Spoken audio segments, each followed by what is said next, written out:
Yanis Varoufakis, Jeremy Corbyn in the UK is trying to do Trump-style populism and anti-establishment politics.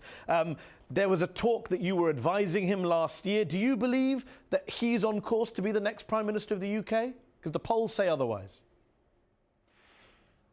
I'm afraid that in your question there is embedded a major fallacy. Jeremy Corbyn is doing nothing of the sort. He is not a populist. He is not doing a Trump. He is exactly the antithesis of populism. Remember that Jeremy Corbyn took a very principled stance on the Brexit referendum, one that cost him a great deal politically. Populists do not take principled stance. He advocated a Remain vote. He went against Brexit, even though he himself, like I am, is very critical of the European Union.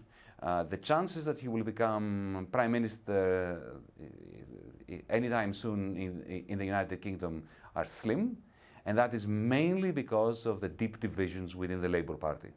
And on Brexit and the Brexit negotiations, Boris Johnson, the UK Foreign Secretary, has talked about EU governments trying to inflict World War II-style punishment beatings on the UK as part of the exit negotiations. He's warned against that. As a former Greek finance minister who's had to fight with the EU, with fellow finance ministers in defence of your country's national interest, do you think there's a big, painful clash coming between the UK and the rest of the EU as part of Brexit?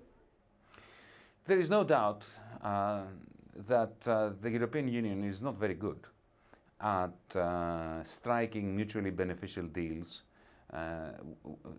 in its midst, in the context of a negotiation between Brussels and Athens, in the context of a negotiation between Brussels and London. But having said that, Boris Johnson is his own worst enemy, isn't he? How worried are you that Brexit is merely the beginning of the end for the European Union?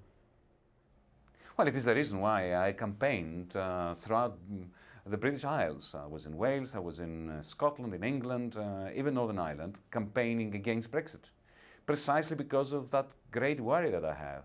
I have a great worry that the British made a huge mistake leaving the EU, thinking that it was a bit like a club that was out there, and there was just a question for them of whether they want to belong to this club or not. The European Union is not the club, it's a lot more than that. And it is at an advanced stage of disintegration. Brexit is going to speed up that disintegration. That disintegration is going to cause a major deflationary crisis in our part of the world. And Britain is not going to be able to escape that crisis simply by having voted to get out of it.